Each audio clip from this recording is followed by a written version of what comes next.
बिस्मिल्लाहिर्रहमानिर्रहीम। अस्सलाम वालेकुम स्टूडेंट्स हमने अपने लेक्चर नंबर 1 में पढ़ा था टैक्स की डेफिनेशन और क्लासिफिकेशन ऑफ टैक्सेस। यहाँ पर टैक्स के हमने 4 टाइप्स हैं जिनको डिस्कस किया था वन बाय वन।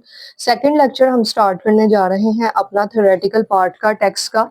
तो आप लोगों ने बस जो स्टेप बाय स्टेप आपको थ्योरेटिकल डेफिनेशंस या लॉन्ग क्वेश्चंस करवाऊंगी, आपने बस वन बाय वन उनको करते जाना है। इंशाल्लाह आपको आपका पेपर 100% आता होगा। ठीक है, तो चैनल को आपने अगर सब्सक्राइब नहीं किया तो कर लीजिए और वीडियो पर अपना कमेंट लाजमी शेयर किया कीजिए। ये आपकी तरफ से अप्रिसिएशन होती है एक टीचर के लिए। ठीक है, ओके जी। पेज नंबर 13 बुक आपने यही लेनी है बेटा, income tax and sales tax law, और आपने लेटेस्ट बुक लेनी है। बहुत से स्टूडेंट्स ये क्वेश्चन करते हैं कि हम कोई पुरानी बुक ले लें, 2024 की ले लें, हम ऐसे कर लें, हम वैसे कर लें। मेरा एक ही रिप्लाई होता है सब स्टूडेंट्स को कि आपने टैक्स की बुक लेटेस्ट लेनी है, और ये सर नवीद इकबाल चौधरी की बुक है और इनके को ऑथर हैं साद अनवर मुगल। आपने यही बुक लेनी है। मैं इसी बुक को फॉलो करते हुए आपको टैक्स का कोर्स कंप्लीट करवाऊंगी। ठीक है, तो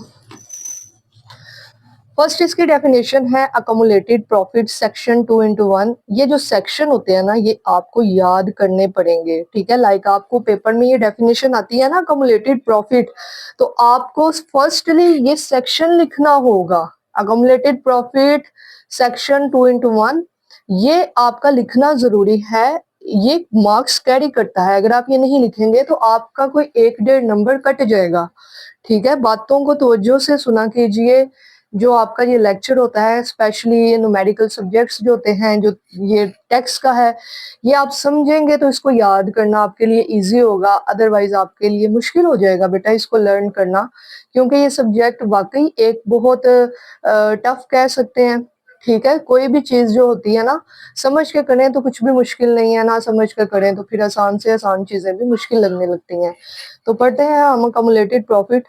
दी अकोमुलेटेड प्रॉफिट मीन्स, क्या मतलब है इसका। ठीक है, बुक सामने रखें अपने और लेक्चर को सुने तो बहुत अच्छे से अंडरस्टैंडिंग हो जाएगी इंशाल्लाह। Any reserve maintained by a company out of its profit. देखें, एक कंपनी अपने प्रॉफिट में से जो हिस्सा बचा लेती है, जो हिस्सा बचा लेती है, देखो ना, जो प्रॉफिट होता है कंपनी उस प्रॉफिट में से कुछ यूटिलाइज कर लेती है, कुछ हिस्सा होता है वो मेंटेन कर लेती है अपने पास, उसको कहते हैं अकमुलेटेड प्रॉफिट। देखिए उसके नेम से ही जाहिर है जमा शुदा प्रॉफिट, जमा शुदा नफा। ठीक है, जो जमा हुआ हो कंपनी के पास।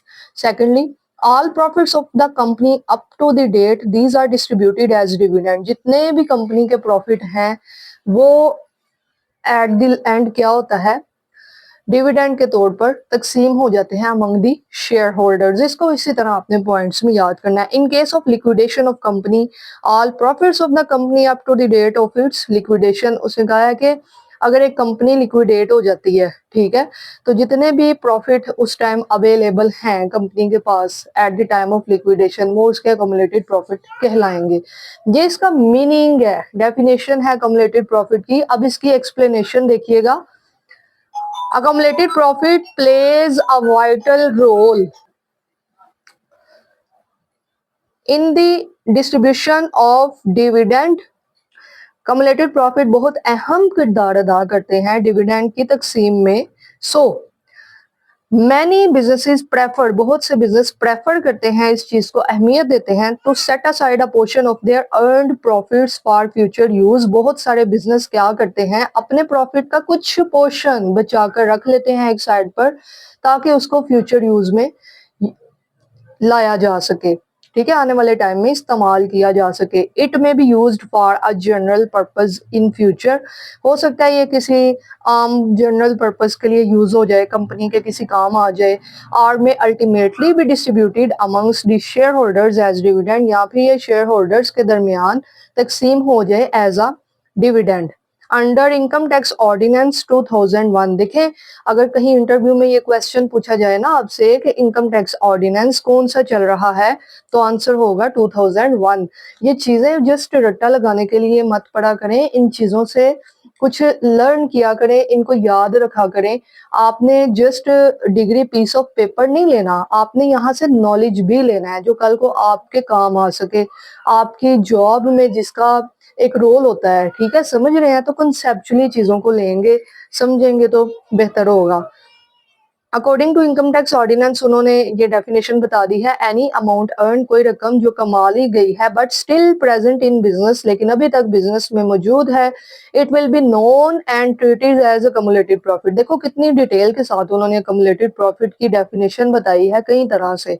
ऐसी रकम जो कमा ली गई है लेकिन अभी तक वो बिजनेस के अंदर मौजूद है, उसका हमने कुछ नहीं किया यूज, तो उसको कहते हैं दिस इज अकमुलेटेड प्रॉफिट। आगे से इन्होंने ना ये एक डायग्रामेटिकली बताया हुआ है और आपने इसको ऐसे ही याद करना है। मैंने अपनी ये क्लास में ये पढ़ाया ही और फिर मैंने ये टेस्ट लिया, तो बहुत से स्टूडेंट्स ने ये गलती की, ना तो ये सेक्शन लिखा और ना ही ये एक्सप्लेनेशन लिखी, जस्ट ये 3 लाइंस और उसकी ये डायग्रामेटिकली बता दिया और कह दिया कि बस ठीक है शॉर्ट डेफिनेशन ही तो है, हम क्यों इतनी मेहनत करें। तो नहीं बेटा, वो देखें ये जो ऑथर हैं जिन्होंने ये बुक वगैरह ये कंबाइन की है, बनाई गई है, वो बेवकूफ थोड़ी है। ठीक है, he is most senior and most respected teacher, ये मेरे टीचर भी हैं, यूनिवर्सिटी के रह चुके। ठीक है, तो ये बुक जो है ये बहुत ज्यादा अच्छी है और आप इसी को फॉलो करें। तो ये देखिएगा, प्रॉफिट एक तो होता है जो डिस्ट्रीब्यूटेड टू शेयर होल्डर्स, अगर तो वो शेयर होल्डर्स के दरमियान तकसीम हो गया है तो this is called dividend.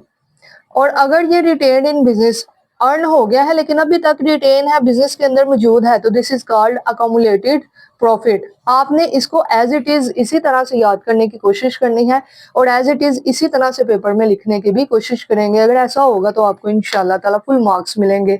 Hopefully कि आपको कॉन्सेप्चुअली इस डेफिनेशन की समझ लग चुकी होगी और इसको आप लर्न कर लीजिएगा, साथ साथ लेक्चर सुने और डे टू डे काम करेंगे तो आपकी बहुत अच्छी तैयारी हो जाएगी बेटा। अब आपके न्यूमेरिकल्स भी स्टार्ट हो जाने हैं, तो आपने न्यूमेरिकल भी जिस तरीके से मैंने बताने हैं करवाने हैं, बस आपने उसको फॉलो करना है, तो आपका न्यूमेरिकल आपके फिंगर टिप्स पे होगा विद इन 1 मंथ। ओके जी, wish you best of luck, thank you so much, take care, अल्लाह हाफिज।